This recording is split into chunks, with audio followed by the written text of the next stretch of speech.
enviamos un saludo a ustedes y los que nos van a estar viendo por YouTube. Vamos a seguir en la tarde de hoy con el estudio del Catecismo de Heidelberg. Para los que se nos están uniendo ahora, quiero decirles que el Catecismo de Heidelberg fue escrito en el 1563 por Zacarías Ursino y Gasparo Leviano. Eso lo vimos en la clase pasada. Y es pura teología reformada. Son 52 lecciones que fueron escritas para ayudar a la enseñanza de niños. Básicamente estoy enseñando a mis dos hijos, a Isaac de 5 años y a ella de 9. Y también mamá está escuchando. Les estoy enseñando teología reformada usando el catecismo y los estamos subiendo a las redes para que también unos amigos que tengo en Florida puedan bendecir también a sus hijos y quién sabe cuántos niños más puedan usar este catecismo para instrucción bíblica. Vamos a orar por la clase. Isaac, ora por la clase. Jesús, gracias por este día que nos has guardado. Gracias porque vamos a aprender el Catecismo Heidelberg. Gracias porque nos has dado una vida nueva y que nunca nos dejarás sino por tu gloria. Gracias porque vamos a aprender del Catecismo de Heidelberg en el nombre de Jesús. Amén. Amén. Gracias, Isaac. Entonces vamos a recapitular un poco de lo que vimos el domingo 1. Hoy es el domingo 2. El domingo 1 estuvimos viendo cuál es tu único consuelo tanto en la vida como en la muerte. Y aprendimos, ¿verdad que sí? Déjame ponerme aquí enfrente. Éyele, ¿cuál es el consuelo tanto en la vida como en la muerte? Dios. ¿Que Jesucristo es qué? Jesús murió por los pecados. Jesucristo es mi Salvador. Dios es mi Padre y el Espíritu Santo es el que cuida la vida eterna. Ok, Dios nuestro Padre nos cuida y el Espíritu Santo asegura nuestra vida eterna. Eso fue lo que estuvimos viendo en la clase pasada y vimos que ese es nuestro consuelo. Es nuestro consuelo tanto en la vida como en la muerte. Ahora, en la clase pasada teníamos una segunda pregunta, pero yo la quise dejar hasta hoy porque me conviene para poder introducir todo lo que va a estar pasando más adelante. Y la segunda pregunta decía, ¿qué debes hacer para vivir y morir en el gozo de esta consolación? ¿Cuál es la consolación? La consolación es que básicamente, vamos a ver si esto se le quita la tapa. La consolación es que Jesucristo es mi Salvador, ¿ok? Que el Padre cuida de mí y que el Espíritu Santo asegura mi vida eterna, ¿ok? Este consuelo lo vimos en la clase pasada y ahora la pregunta está diciéndote, ¿qué debes hacer para vivir y morir en el gozo de esta consolación? ¿Qué debes hacer para que esta consolación pase de un conocimiento teórico más bien a la práctica de tu vida? ¿Qué debes hacer? Bien, el catecismo responde que tienes que tener un adecuado conocimiento de tu miseria y eso lo vamos a estar viendo del domingo 2, que es hoy, al domingo 4. O sea, vamos a estar viendo 3 domingos cuán grande es nuestra miseria. Vamos a ver todo acerca de cuán terribles son nuestros pecados. Del domingo 5 al domingo 31 vamos a estar viendo cuál es la liberación que Jesucristo, el Padre y el Espíritu Santo han preparado para librarnos de la miseria. Y ya al final del domingo 32 al domingo 52 vamos a estar hablando de cómo expresamos nosotros, los hijos de Dios, la gratitud por esta liberación. Por eso fue que dejé la pregunta para el día de hoy, porque la pregunta me introduce a todo el contenido del catecismo. O sea, el catecismo está dividido en tiene 3 partes. Nos enseña de nuestra miseria, nos enseña de la liberación que Dios ha provisto para sus hijos y nos enseña de la gratitud que debemos mostrar. Todo eso nos va a tomar aproximadamente un año llegar a conocerlo. Bien, entonces ahora rápidamente voy a borrar la pizarra porque vamos a pasar. Espera, Gaby, espera, no he terminado. Bueno, pues después yo lo dejaré ahí y después lo revisarás porque el tiempo transcurre y necesitamos seguir adelante. Entonces vamos a escribir aquí. Entonces vamos a poner domingo 2. ¿Ya? Y vamos a borrar todo lo demás. Ahora, en el domingo 2 tenemos 3 preguntas. No es una sola. Tenemos 3 preguntas que vamos a estar discutiendo con ustedes. Y como ya expliqué antes, vamos a estar conociendo en estos próximos domingos cuál es nuestra miseria. Ok, vamos a ver la pregunta entonces, la pregunta número 3. Hoy vamos a estar viendo pregunta 3, pregunta 4 y pregunta 5. Pero bueno, la pregunta 3 dice así. ¿Cómo llegas a conocer? Vamos a borrar lo demás también. ¿Cómo llegas a conocer tu miseria? ¿Cómo llegas a conocer tu miseria? Bien. Ahora, el catecismo nos lleva a un texto, dice que es Romanos 3:20. Y vamos a ir a Romanos 3:20 para saber qué es lo que dice Romanos 3:20 y vamos a ver qué nos enseña la Biblia sobre nuestra miseria. Romanos 3:20. Disculpe un momento para llegar allí y enseguida seguimos. 3:20. Ok, dice así. Ya que por las obras de la ley ningún ser humano será justificado, pues por medio de la ley es el conocimiento del pecado. Ok, necesito que me presten atención. Escuchen. Dice, ya que por las obras de la ley ningún ser humano será justificado delante de él. Y ahora viene lo importante, y necesito que ustedes sean capaces de entenderlo. Porque por medio de la ley es el conocimiento del pecado. Ahora, aquí dice, ¿cómo llegas a conocer? Vamos a marcar ahí, conocer. ¿Cómo llegas a conocer tu miseria?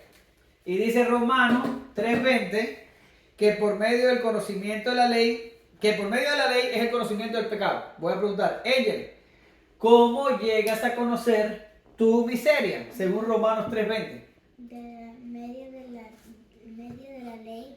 Por medio de la ley. Esa es la respuesta. Esa es la respuesta.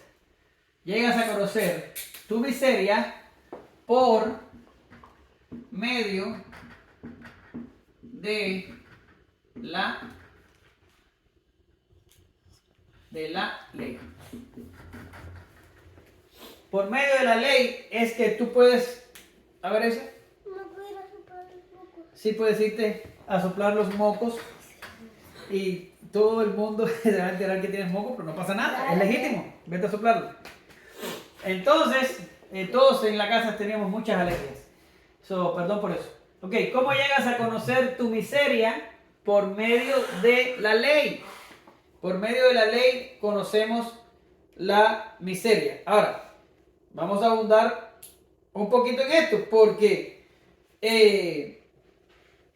necesitamos saber qué es la ley de Dios. ¿Qué es la ley? Bien, vamos a pasar entonces a la próxima pregunta que nos va a ayudar a conocer qué es la ley o qué pide la ley de nosotros. Vamos a ver. Próxima pregunta. Dice, ¿qué nos exige la ley de Dios? ¿Qué nos exige la ley de Dios? Ok. ¿Qué nos exige la ley de Dios? Escuchen ahora. El catecismo responde esta pregunta con otro texto, porque de esto se trata. Mateo 22, del 37 al 40, nos dice, el mismo catecismo dice, ama al Señor tu Dios con todo tu corazón, con todo tu ser y con toda tu mente. Este es el primero y más grande de los mandamientos. El segundo es similar: ama a tu prójimo como a ti mismo. Y de estos dos mandamientos se dependen toda la ley y los profetas. Ok, vamos a detenernos un poco aquí y vamos a ver qué es lo que la Biblia nos está diciendo y a dónde el catecismo nos quiere llevar. Primero, tenemos aquí: ¿cómo llegas a conocer tu miseria? Por medio de la ley. Bueno, pues ¿cuál ley? Bueno, la ley de Dios. Ok. ¿Y qué dice la ley de Dios? Bueno, la ley de Dios dice que tienes que amar a Dios. Amar a Dios. ¿Dónde habré dejado el borrador? Dámelo aquí. Amar a Dios. Y según aquí Mateo 22 del 37 al 40, tienes que amar a Dios y después ¿qué dice? ¿A quién tienes que amar? Al prójimo. Tienes que amar a Dios y amar al prójimo. Ahora, eso se dice fácil, pero es ¿qué? Es muy difícil. Es muy difícil llegar aquí, pero vamos a ir por partes.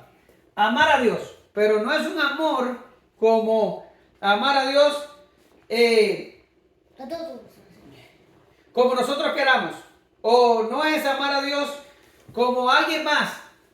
Por ejemplo, uno ama a mamá, uno ama a papá, uno ama a la hermana o al hermano, uno ama a los amigos, ¿verdad? Puedes amar incluso a una mascota, ¿ok? Ahora, pero Dios no está pidiendo ser amado como alguien más de las personas que tú amas. Dios está pidiendo ser amado como nadie más es amado. Fíjate cómo dice el texto. El texto dice: con todo tu corazón, con todo tu ser y con toda tu mente. Dios te exige a ti y me exige a mí que lo amemos con todo nuestro corazón, con todo nuestro ser y con toda nuestra mente. Con todo nuestro corazón, con todo nuestro ser y con toda nuestra mente. Quiere decir, Dios tiene que ser amado por sobre todas las cosas. Ahora, voy a tirar un disparo. A lo mejor no me lo van a poder responder porque no sé si han chocado con esa palabra. Pero si yo, en vez de amar a Dios sobre todas las cosas, tengo a alguien antes que Dios, eso es un pecado. ¿Cómo se llama el pecado? No, mamá, tú no puedes participar. A ver, ella. El pecado se llama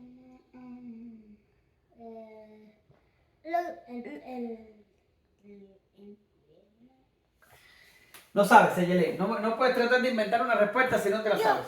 Ok, cuando nosotros debemos amar a Dios por sobre todas las cosas, mamá no puede participar. Y no amamos a Dios, sino que amamos a alguien más en lugar de Dios. En lugar de Dios. Esto tiene un nombre en la Biblia. Y se llama, ¿cómo se llama, mamá?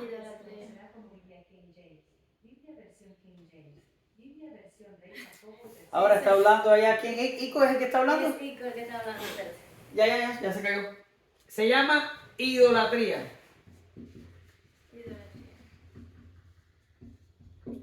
Idolatría. Vamos a poner una tilde aquí. Idolatría. Y eso se lo voy a preguntar la clase que viene. ¿Qué es idolatría? Idolatría es idolatría. Idolatría. Ajá. Idolatría es cuando tú amas algo más que a Dios. Eso es exactamente idolatría. ¿Quién debe estar primero en nuestro corazón? ¿Quién debe estar primero en nuestro corazón? A ver, ¿quién debe estar primero? Esa. ¿Quién debe ser el que más amamos en nuestro corazón? A Dios. A Dios. Y si no amamos a Dios por encima de todas las cosas, entonces eso se llama idolatría. Idolatría. Se llama así. ¿Ok? Ahora, Dios te pide que lo ames con todo tu ser, con todo tu corazón, con todas tus fuerzas. ¿Verdad que sí? Ajá. Y después Dios lo complica un poquito más con su ley y dice, cada vez que el teléfono se cierra tengo que entrar al teléfono. Ok. Y dice que debes amar al prójimo como a ti mismo. ¿Ok? Quiere decir, primero está Dios. Si hacemos una pirámide y le llamamos como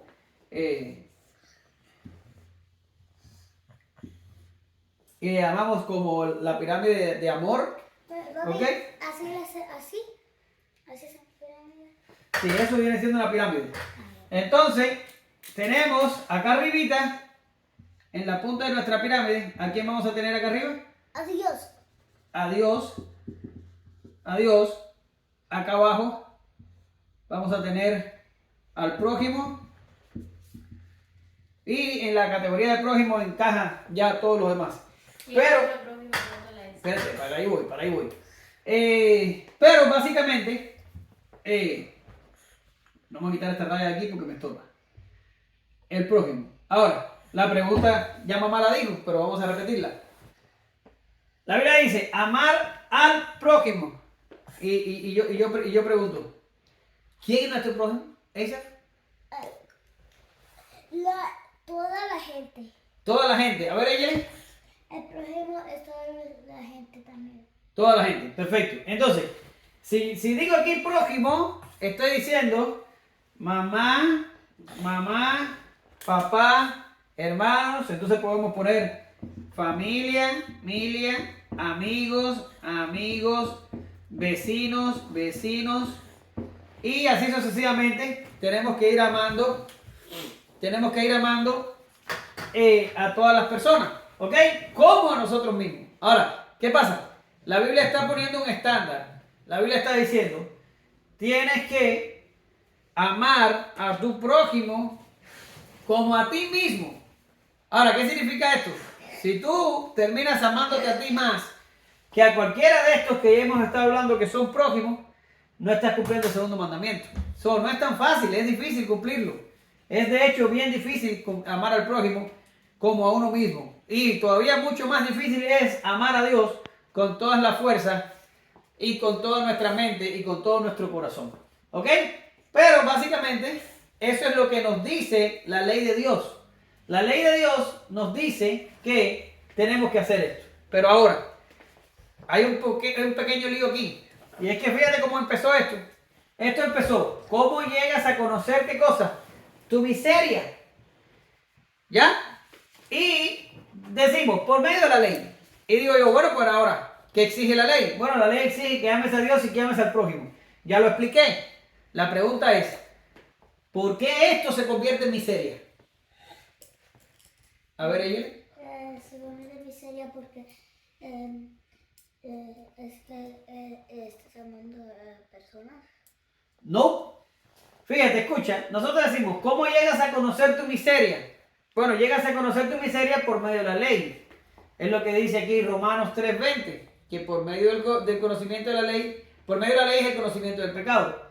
Pero digo, ok, voy a ir a la ley. Y cuando voy a la ley me manda a amar a Dios y a amar al prójimo. Y la pregunta es, ¿dónde se convierte esto en miseria? Ok, yo voy a responderlo. Y para eso voy a borrar mi pirámide. La cosa está en que nosotros terminamos, y cuando digo nosotros, me estoy refiriendo a todos los hombres, nosotros terminamos idolatrando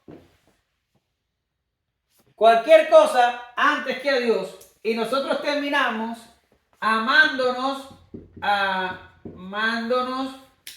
Nosotros mismos. correctamente, amándonos a nosotros. ¿Ok? Y esa es la miseria. La miseria viene cuando Dios exige de nosotros un estándar o exige un mandamiento o nos da una orden y nosotros ni siquiera podemos llegar a lo que Dios nos está pidiendo. Dios nos está diciendo, me vas a amar a mí por sobre todas las cosas y vas a amar al prójimo como te amas a ti mismo. Sin embargo, ¿cómo se convierte esto en miseria? Se convierte en miseria porque nosotros no podemos satisfacer el estándar. No podemos llegar ahí. es como una montaña que yo te digo, escálala, pero tú no puedes escalarla. Vas a tener que cerrar esa puerta porque esa cosa va a seguir respondiendo todo lo que estoy preguntando. Entonces, aquí, o quítalo de la corriente. Aquí, la cosa está en que Dios nos pide algo que nosotros terminamos no dando en el estándar. Ahora, esto no es para niños. Esta clase es para niños, pero esto que voy a decir a continuación no es para niños, es un poquito más técnico, pero esa básicamente es la definición de pecado para los que me ven en internet y que no son tan niños. El término pecado, amartema, significa exactamente eso. Da la idea en el griego que tenemos una diana, ¿verdad? Tenemos una diana y cuando tenemos un arco acá para disparar la flecha, ¿ya? Y cuando la disparamos, fallamos en el estándar porque nunca damos en el centro, deberíamos dar aquí, ¿ya? Pero terminamos dando aquí, terminamos dando aquí, terminamos dando aquí, pero nunca damos en el centro. Eso significa pecar, significa que Dios nos está pidiendo algo y nosotros una y otra vez que lo intentamos, fallamos. Eso es exactamente lo que quiere decir pecar, es amartema en griego. ¿Ok? Ahora, aquí tenemos la ley de Dios que nos pide dos cosas, amar a Dios por encima de todo y amar al prójimo, pero nosotros terminamos amándonos a nosotros mismos y terminamos poniendo cualquier cosa. Hay algunos que ponen el dinero, otros ponen la carrera, otros ponen la familia, otros ponen los hijos, o el esposo, o la esposa, o cualquier cosa que el hombre ponga delante de Dios. ¿Cómo se llama el pecado, ella? Idolatría. Idolatría, ella. Yo sé que para ti es una palabra difícil, idolatría, pero ya para la semana que viene estoy seguro que te lo vas a aprender. Y amar al prójimo, también fallamos porque terminamos, ¿qué? Amándonos a nosotros mismos. Ahora, esto nos lleva a la tercera pregunta, que termina complicando un poquito más la situación del hombre, pero vamos a abordarlo y vamos a ver qué trae. Vamos a borrar todo.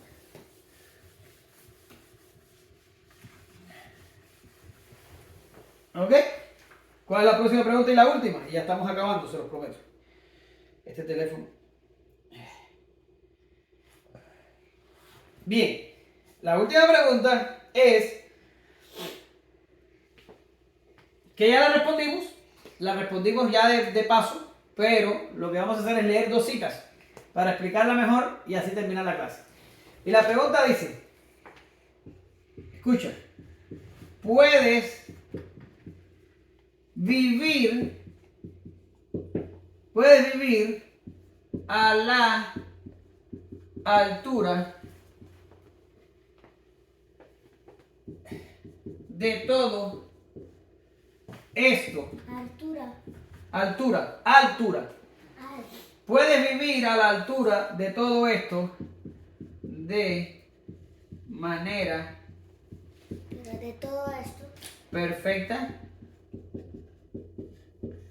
No. A ver, ella, ya que dijiste que no, explícame por qué tú crees que no. ¿Puedes vivir a la altura de todo esto de manera perfecta? A ver, ella, ¿qué crees? Yo creo que no, porque ejemplo que nunca caemos en el medio, pero caemos en otros lugares. Entonces, no podemos porque nosotros no somos perfectos como Jesús. Ajá, correctamente. Nosotros no somos perfectos como Jesús. Pero ahora vamos a abundar un poquito más en por qué no somos perfectos. ¿Ok? Ahora, vamos a leer Efesios 2, del 1 al 3. ¿Tú tienes la cita, ella? Sí, pero... Dale, léela. Ella le está tratando de copiar y para ella es bastante complicado porque ella escribe más en inglés que en español. Está haciendo un gran esfuerzo. Ok, ella, ¿estás lista? Sí. Efesios 2, del 1 al 3. Salvados por gracia, y Él os dio vida a vosotros cuando estabais muertos en vuestros delitos y pecados, en los cuales anduvisteis en otro tiempo. Para ahí un momentico, ella. Para ahí un momentico.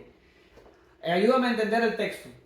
el texto está diciendo que en otro tiempo, ¿cómo estábamos nosotros?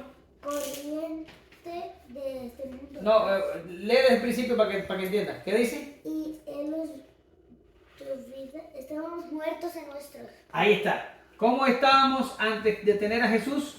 Muertos. Muertos. Y yo voy a poner muertos aquí en rojo, ¿ok? Y ya sigue para adelante, ahí, leyendo hasta el 3. Ok. Estábamos muertos. Corriente de este mundo conforme al príncipe de la potestad del aire, al espíritu que ahora opera en los hijos de desobediencia. Desobediencia. Ok. Desobediencia. Déjalo ahí, ella. Ahora, escucha esto. Escucha esto. La Biblia dice que antes de tener vida, ¿cómo estábamos nosotros? Muertos. Muertos. ¿Ok? Ahora, un muerto por sí mismo no puede venir a la vida. El muerto, muerto está. ¿Lo entiendes? Ahora, ¿quién nos da vida a nosotros? El Dios. ¿Quién nos da vida? Dios. El texto. Lee el texto. ¿Qué dice el texto? Mas Él nos dio vida conjuntamente. ¿No dice así? Es Jesús. Lee el texto, léelo. En el 1, en el 2:1. Léelo en voz alta para que te escuchen. Y Él os dio vida a vosotros cuando estabais muertos en vuestros delitos y pecados. Correcto. Jesús. Ahora, ¿quién? Jesús. Correctamente. Cristo da vida al creyente, pero ¿cuál es la condición del creyente? ¿Cuál es la condición del creyente? Antes de que Cristo dé vida, el creyente está muerto. Muerto. Ahora, tú vas a decirme, bueno, ¿y qué se está refiriendo? ¿Se está refiriendo a los que están muertos, enterrados en el cementerio? No, significa que no tenemos a Cristo dentro. No tenemos a Cristo adentro. ¿Y los que no tienen a Cristo adentro, cómo los llamamos nosotros? Lo llamamos pecadores. Bueno, nosotros también somos pecadores, pero un poquito otra cosa, otra palabra. ¿Cómo llamamos a los que no tienen a Jesucristo? Mundanos. Mundanos, ok, pero una palabra que pudiéramos poner es no creyentes, ok. Los no creyentes, ¿cómo están? Muertos. Ahora, tú vas a decirme algo, espérate. Mi maestra o alguien en la escuela o el vecino o los amigos míos de la escuela no son creyentes, no tienen a Cristo, pero no están muertos. Because yo los veo que van a la escuela, que brincan, saltan, comen, todas esas cosas. Entonces la pregunta es, ¿a qué se está refiriendo la Biblia cuando dice que los no creyentes están muertos? ¿A qué se refiere? Espérate, porque tú no vas a poder responder eso sin que mamá lea el texto. Vamos a anotar aquí, para los que están viéndonos por internet, sepan por dónde vamos. Esto es Efesios 2, del 1 al 3. Y ahora vamos a leer, cuando desbloquee el teléfono, y ahora vamos a leer Romanos. Romanos 3, del 9 al 20. Entonces, Romanos 3, del 9 al 20, nos va a explicar qué significa que estamos, o sea, no nosotros, sino que los no creyentes están muertos.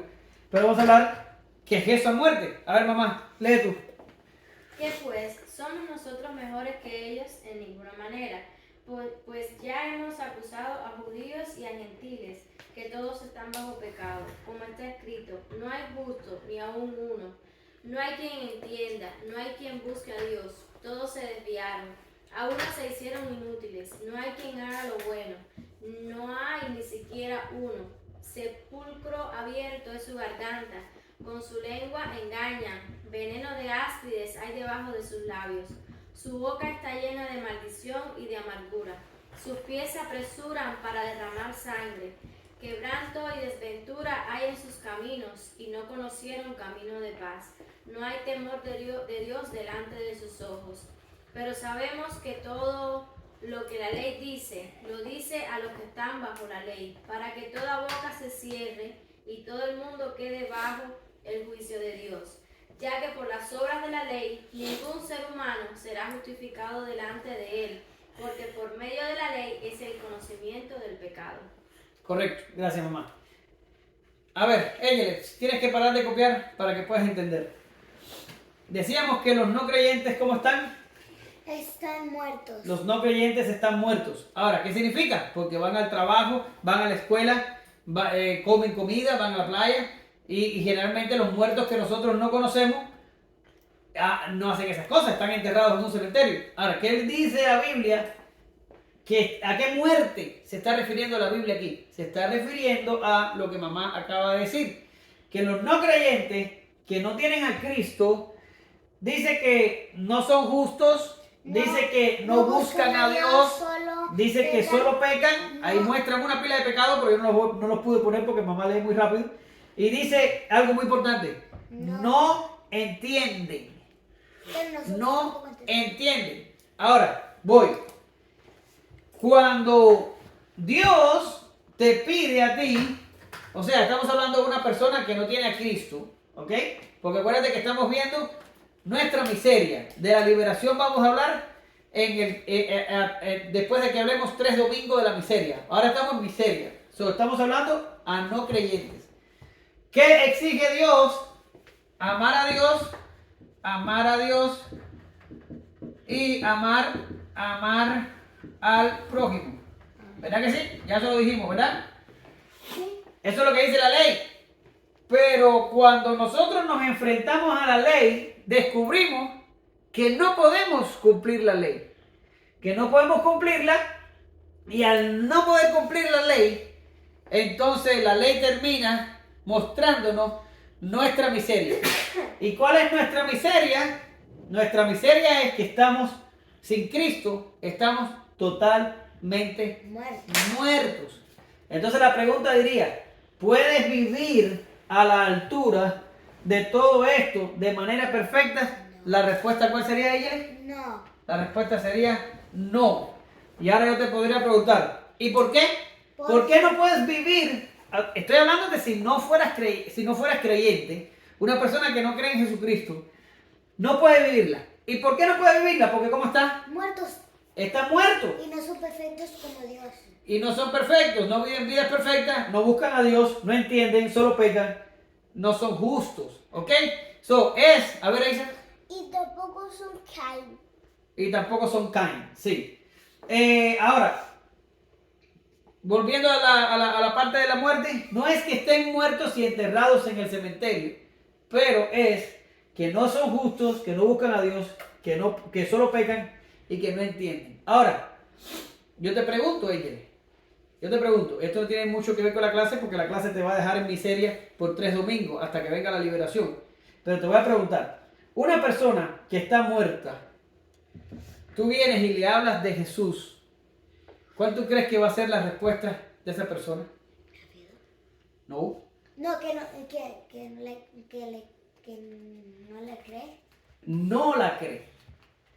Entonces podríamos decir, si yo vengo a una persona que está muerta, un no creyente, que está muerto, y le predico de Jesús, le hablo del camino de la vida, ¿cuál va a ser la respuesta? La respuesta va a ser incredulidad. ¿Por qué razón? Porque Romanos te está diciendo acá abajo que no buscan a Dios y Romanos te está diciendo que no entienden. No importa cuántas veces tú le expliques, no van a entender. Y la pregunta es, y ya con esto termino, se los prometo, ¿cómo entienden? ¿Y cómo empiezan a buscar a Dios? ¿Cómo pasamos de estar muertos a tener vida? ¿Cómo pasamos?